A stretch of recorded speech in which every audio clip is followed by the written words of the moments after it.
That's why every word got a bullet behind it. These jewels run deep, gotta dig to find it. This machine 250, the will I sit behind it. No more fast food eating, we dine chip biryani. Me and Shorty like. All right, man. So, great boxer, great commentator.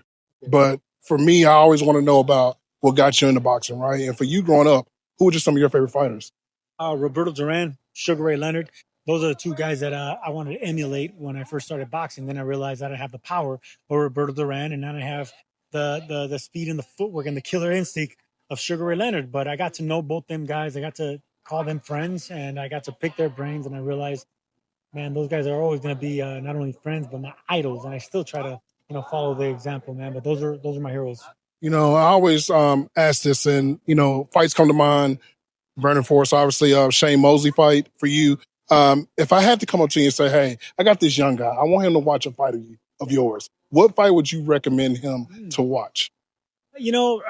For footwork, I would say any of my early fights. Any of my early fights with footwork. But if you really want to get a kid to watch, man, have him watch The Contender. Yeah. Have him watch The Contender, man. Any kid coming up, that show's on YouTube. Coming up, I was an 11-0 fighter. I had nothing. I was an underdog.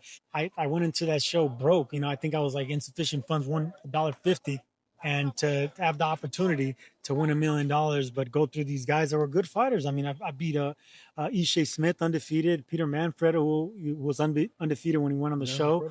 Najee Turpin, God rest his soul, he was once beaten from Philly fighter. And Jesse Brinkley, who fought for a world title. So, I fought some really good fighters, but I earned that million, man. So I would tell any young fighter, man, you really want to see hunger from a guy that had nothing. That was me, man. I still get chills thinking about it.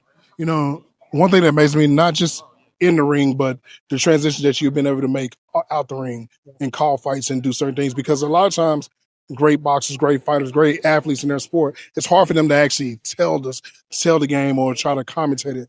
How was that transition for you? And I mean, you're at the point now where you're just a natural at it. I'll be honest with you, man. It's gonna sound cheesy, but every time I was in camp, whether it was in Big Bear or anywhere in the world, everyone would play video games. Sparring partners, video games. My coach included. I've never been into video games. All I did was read, and I think all that reading that I did extended my vocabulary, and by being able to describe what I'm seeing with the right words, and actually maybe even get a little bit poetic. Man, it has to do with the reading. It has to do with all that time I just spend myself reading instead of just fucking playing video games. So I would tell a lot of athletes, not just boxers, athletes, on their spare time when they're resting from the hard days of camp, instead of just playing video games or fucking being on your phone, read a book, man. Read an autobiography on on some of the greatest fighters that you admire. That's how I started, man. I started reading autobiographies of the guys I admired, and from there it branched out to other books, and I was a voracious reader, man. I think that helped me with the job that I have now. I love it, man. So just real fast, I know you got to get out here. Just a few fights in mind, but we're gonna talk about fighters. This Bam Rodriguez, man. It's incredible, man. Just what do you see in the potential of him going forward? Obviously, we know how great he is now, but we're talking from an all-time perspective. What do you see from Bam going forward, man? I think we're seeing an all-time great, like a legendary name, man, because at such a young age, what he's accomplishing, already beating, the biggest names in his division, going from 108 to 112 to 115. Now, has sights on Junto Nakataki at 118. It's incredible, man. I mean, what he's doing is really Hall of Fame worthy and respectable, and you just got to applaud this young man because he has no fear. Bam Rodriguez has no fear, and he's becoming a ticket seller not only in Texas but everywhere else. And his style is exciting because he gets the knockouts, man. And he gets the knockouts, he gets the pivots, the angles. He's a Mexican Usyk, a Mexican Lomachenko. This dude's a Chicano, representing for guys that are normally Mexican style. This dude's bringing that Ukrainian swag and footwork. That's what people love to see. And it gives me chills watching this kid do what he does. I love that, man. Just two more questions for me, man. So, I've been listening to you talk about OGs trying to get back into the game, and I agree with you on that. You make a good point that just seeing guys come out of retirement trying to fight. I'm not a fan of it because I just think that they've already done what they need to do, but just for the money, they're chasing the money. Can you talk about that? Because we do have the Pacquiao fight and just a true legend, one of the greatest of all times. Just seeing him back around, I don't know if I want to see that. And you had some words about that. Well, yeah, because we know what happens when we saw Mike Tyson come back for Jake Paul. It was an embarrassment. It was a senior citizen fighting this young, strong, kid in Jake Paul. I think we're going to see maybe not the exact same fight with Manny Pacquiao because he's a lot younger than a 58-year-old Tyson.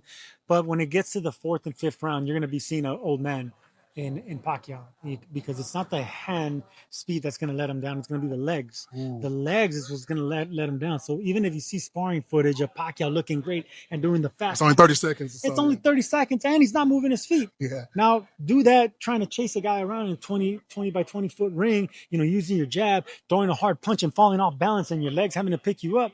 That's when you realize you're old. Yeah. That's when you realize you don't have it. That's when the young man sees that your knees are buckling, that the punches aren't hurting him, and then that's when the youth of a young man gets, good to him. It's like, oh man, I can handle this guy. Back him up, start treating him like an old man, and I don't like it, man. It's gonna end bad for Pacquiao. Boxing gets a treat. Obviously, we're getting a treat this weekend, and many other fights coming up. But obviously, you talked about Bud and Canelo, right? And it's hard for me because, like, one minute I look at Canelo and I'm thinking the bigger guy, the guy that's done a lot, and then I don't want to underestimate Bud again. And for you, as just a commentator, former boxer, can you talk about what do you see for both guys to win this fight? Because I think they both have a lot of pros less than cons. Initially, I said, oh, man, this is just going to money grab. I mean, Crawford started at 135. How is he going to be at a guy that's fought as high as 175? And then you saw Canelo's fight against William School, his last fight. It wasn't a good fight, man. You've seen that he doesn't have the fastball anymore. He doesn't have he's never had fast feet, but at least he's not cutting off the ring like he used to. Yeah. And the explosiveness in his combinations and in half speed, it wasn't there either because there was nothing to hit. So can you imagine a Bud Crawford who's nowhere near a William School? School just ran. He didn't try to win that fight. Bud's going to try to win the fight. Mm-hmm. He's going to have the footwork. He's going to have the hand speed. He's going to have, maybe not the power of Canelo, but he's going to have respectable pop in that punch coming from both stances, mind you, the left-handed and the right-handed stance. And I just think ultimately Crawford just is a mean mofo. This dude mean. Yeah. I mean, I met Bud a couple of times. He pulls me aside and he gives me that look. He's a mean, intimidating dude, man. Yeah. And then I've been seeing how he's been growing into the frame. He's gotten big. He's gotten muscular, and he's looking more like a middleweight, super middleweight. The closer the fight gets, the more I'm looking at Crawford like, this dude might do something, man. Because all along I haven't changed my tune. I say Canelo's going to win this fight, but he's not going to come out of it unscathed. I can see him being bruised up, battered, maybe a little bit of blood, but his size is going to come in the end. Now I'm starting to change my tune. I can maybe see the day that we've seen Canelo finally get old, no excuses, just Crawford pot-shotting him, having the night of his life, and we just watch something great. I can visualize it, man. So the closer this fight gets, the more that I'm looking at it like a 50-50 fight. Love it. Last question, man. If I didn't know about boxing, this is on the spot, and I walked up to you and said, the Mount Rushmore question is always a thing. Yeah. But for you, if you could put 4 faces on that mountaintop, and it would let me know from a non-boxing watcher standpoint, this is greatness, who are the 4 guys that you put on there? Sugar Ray Robinson, Muhammad Ali, Roberto Duran, and this last one for me is just my personal pick because he was Superman to me. Roy Jones Jr. Man. Come on, man. That's Superman to me. I don't care if the later part of his career getting knocked out because, just went up and went back. Yeah. That's it. But to me, that was Superman, man, what I was watching, and I wanted to be like him. I wanted to do everything like him, but no one could do what he does. So that's Superman. So those are my 4, man. I love it, man. Well, congratulations, man. And I'm happy that you were able to transition not only just out of the ring, but get out of the ring and be able to talk this sport and teach us as people who watch this sport, have to cover this sport, a lot about the sport, man. We appreciate you so much. All your amateur boxers, man, read your books. I don't care what you're reading. Just read. I